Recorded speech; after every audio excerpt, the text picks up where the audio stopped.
Is your RV starting to feel more like a rolling oven than a getaway? Well, in this tutorial, we're upgrading a standard roof vent to a Dometic Fantastic Vent Fan 2 Platinum, and I'll walk you through the entire installation step by step so you can do this confidently at home. We're installing this fan on a die-core PVC roof, but if you have another common RV roof material, say a Alpha Systems TPO or an EPDM membrane, the process is going to be very similar. The biggest difference is which sealant you use and making sure it's compatible with your roof, and I'll talk about that along the way. For this install, it took us about 6 hours start to finish, but most of that time was honestly just removing old lap sealant and cleaning the roof. So plan on setting aside at least half a day for this project, especially if your current vent has been sitting up there a while. Here are the tools and materials that make this install go smoothly. You'll want a plastic putty knife or scraper. You want to avoid metal scrapers on RV roofs, folks. They're great for removing sealant and also great at slicing roof membranes. Have a sharp utility knife with fresh blades, a cordless drill or driver with bits that match your screws, and that usually means a number 2 square bit or a Phillips bit, but honestly just use whatever the hardware requires. You'll need wire strippers and crimpers, a basic multimeter to confirm which wire is positive and which is negative. You'll need a roll of butyl tape. You'll need self-leveling lap sealant that's compatible with your specific roof material. You'll also want some denatured alcohol, clean rags, safety glasses, and although I didn't use them, I do recommend gloves. And, of course, right, you'll need your Fantastic Vent Fan 2 and all the hardware that comes with it. In our kit, we received 3 main sets of screws. We had about 18 screws for mounting the flange to the roof, 6 truss head screws for securing the fan to the flange, and 4 smaller screws for attaching the interior base flange to the ceiling. Your hardware may look slightly different, so always double check the instructions that come with your fan. One more thing before we begin though, is safety. Listen, you'll be working on the roof of your RV and you'll be working around 12-volt electrical wiring too. If you're not comfortable on a ladder, not confident walking on your RV roof, or just unsure about the electrical side, it is completely reasonable to just stop here and have this installed by a professional. No project is worth a fall or a shorted out circuit. Before you touch anything, turn off power to the fan circuit by pulling the appropriate fuse. Now, if you're not sure which circuit feeds that vent, or you just want to take the quick method, you can disconnect shore power and use your 12-volt battery disconnect to shut off power. It's always better to be overly cautious when we're talking about electricity. Okay, first, let's make sure the opening in your roof is the right size for the new fan. So most standard smaller RV roof vents, if they have the small fan in it, are going to be roughly 12 by 12 inches. But your upgraded ones with the larger fans are commonly 14 by 14. So you want to measure your existing opening, and if it's within about a half inch or so of 14 inches, you're probably in good shape. You'll want to measure the inside opening from trim to trim and then again from the roof side. If the opening is drastically different from that 14 inches, you want to stop and verify that your fan model is compatible with your roof structure before you proceed. We're installing a fan here, folks, not building a surprise skylight. Once you've confirmed your opening size, it's time to remove the old fan, starting up on the roof. So around the old vent, you'll see a bead of lap sealant covering the screws and sealing the flange to the roof. You want to use the plastic putty knife to gently lift and peel up that sealant, working slowly around the entire perimeter of the vent. Your goal here is to expose all of the screws holding the vent flange to the roof without damaging the membrane underneath. Again, do not use metal scrapers or chisels on a PVC or TPO or EPDM roof, right? That roof membrane is just far too easy to gouge or slice, and then you've created a much more expensive problem. Once you've exposed the screws, remove them and put them somewhere safe. You can use a small container, magnetic tray, or even something as simple as I did and just put them on a foam pad. Honestly, just anything that isn't the roof itself, because quite honestly, right, loose screws and soft roof membranes just don't mix very well. Now we'll move inside to free the vent from below and deal with the wiring that's still currently connected. In order to do this, you'll want to remove the interior trim ring or flange around the vent. There's usually a few screws holding it in place, but once those are out, the trim will drop down and you'll see the fan housing and the wiring coming in.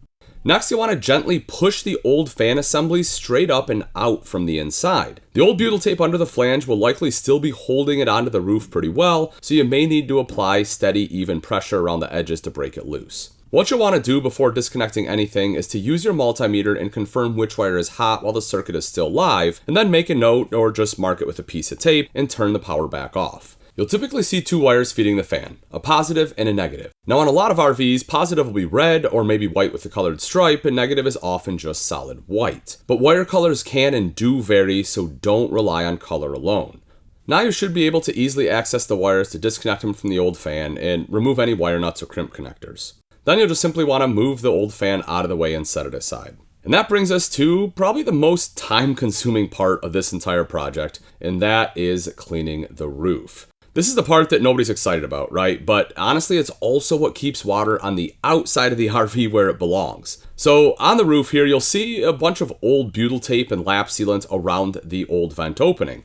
You'll want to carefully scrape off as much of that as you can using your plastic tools. Walk around the opening and along the flange area where the new dry dock mounting flange will sit, and just kind of take your time, right? You want a smooth, flat surface as much as humanly possible. Now, it doesn't have to look brand new, but anything that's loose, lumpy, or oily certainly has to go. Once you've removed most of the old material, you'll want to use denatured alcohol on a clean rag to wipe the area down. This helps remove any remaining residue, dirt, or oils that could interfere with the new seal. If you're working on a die-core PVC roof like we are, make sure your cleaning products and sealants are approved for PVC. If your RV uses an Alpha Systems roof or another TPO or EPDM membrane, check what your roof manufacturer recommends. And yes, folks, the label on the tube does matter. The cleaner and flatter the surface is, the better your new fan will seal and the less likely you are to deal with leaks later. Before we permanently seal anything on the roof, we'll prep the interior finish panel so it fits your ceiling correctly. The Fantastic Vent Fan 2 typically includes a flexible interior finish panel or a trim piece. What you want to do is actually shape this panel into a circle and insert it into the mounting tabs on the fan assembly, aligning the notch toward the rear of the fan. This dry fit allows you to test how it's going to sit against your ceiling later. Once it's in place and you understand how it fits, you can remove it and just set it aside for now. We'll come back to it after the fan is fully installed so we can trim it for a clean, flush look. Alright, now let's head back to the roof and start installing the new hardware, beginning with sealing the old screw holes and setting in the dry dock. Where the original screws were removed, you'll have a ring of old holes around the vent opening. You'll use your self-leveling lap sealant to fill each of these old holes. This is a simple but very important step to prevent water from sneaking in along the old fastener paths.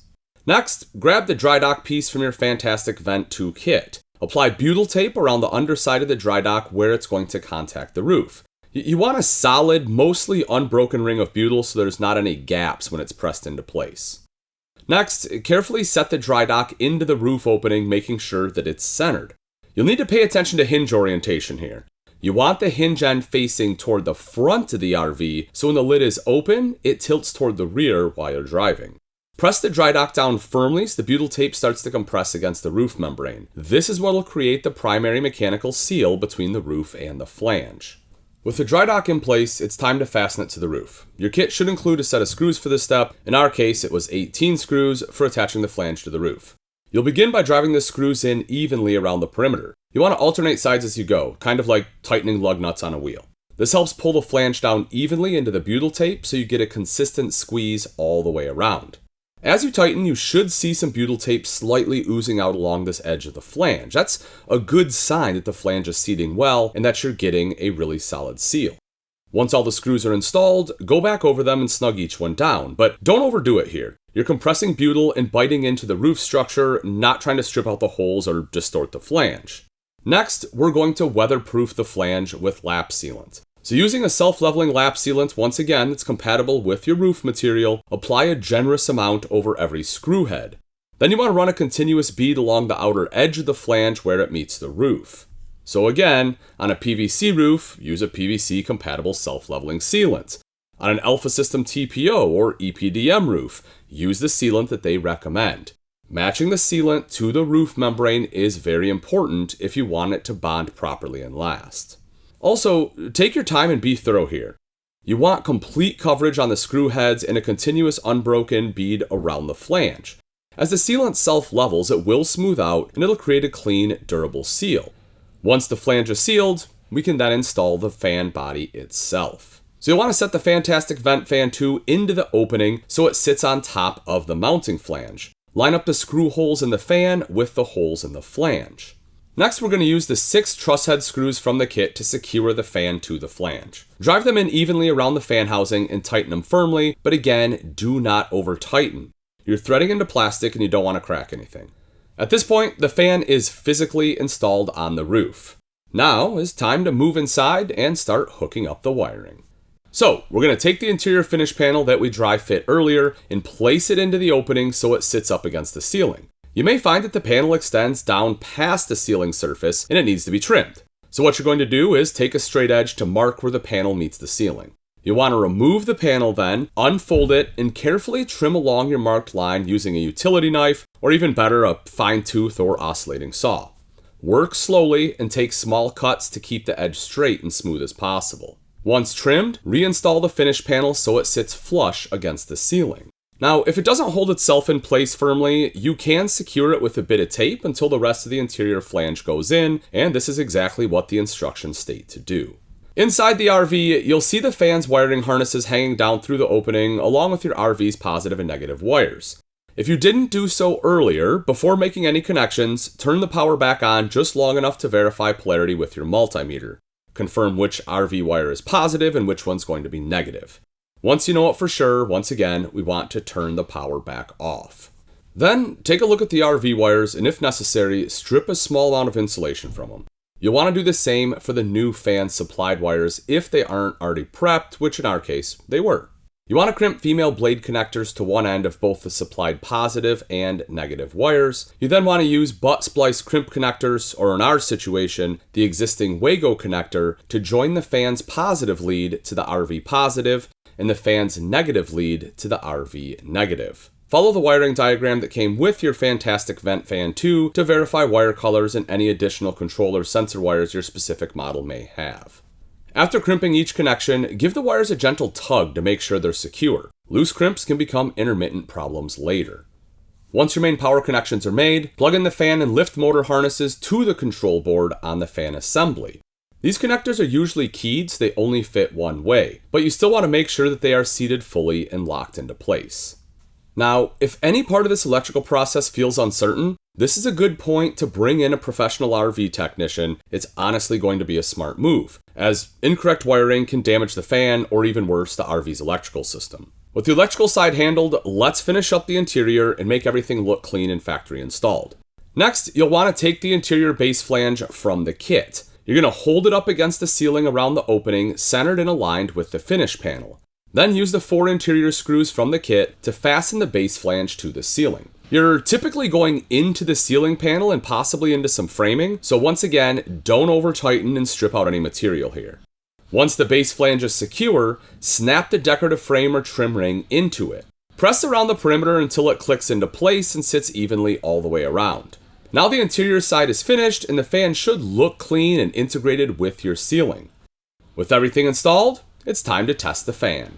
Restore power to the circuit by turning the breaker or fuse back on, or by reconnecting your battery and shore power. Use the fan's controls to raise and lower the lid, cycle through the different fan speeds, and if your model supports it, test both exhaust and intake modes. You'll want to listen for any unusual noises like scraping or grinding. You want to make sure the lid opens and closes smoothly and that any built-in safety features like the fan shutting off when the lid is closed are working the way they should. If everything looks and sounds good, then we're almost done. We just need one more roof check. So you want to head back up to the roof and take a final look at your work. Inspect the lap sealant around the flange. Make sure all the screw heads are fully covered and that there aren't any gaps or voids along your bead. As the sealant cures, it will self-level and settle into a smooth layer. After your next good rain or after a controlled hose test, check the area around the vent inside the RV. Look for any signs of moisture or staining. If you see anything suspicious, address it immediately. Catching a small leak early is much easier than repairing water damage later. And as part of your regular roof maintenance, plan to inspect this area at least once or twice a year. On the Dicor PVC roofs, Alpha System roofs, or pretty much every other membrane, sun and weather will eventually take their toll on sealants. If you notice cracking, separation, or gaps forming around the vent, clean those areas and reseal them as needed. Now, if you like the idea of a fantastic Vent Fan 2, but would rather skip the ladders, the scraping, and the wiring, you can always bring your RV to a Camping World Service Center and have a professional install it for you. If this tutorial helped you out, be sure to subscribe to Camping World Tutorials channel for more RV upgrades, maintenance tips, and step-by-step how-tos. Thanks for watching, and enjoy a cooler, more comfortable RV with your new fantastic Vent Fan 2.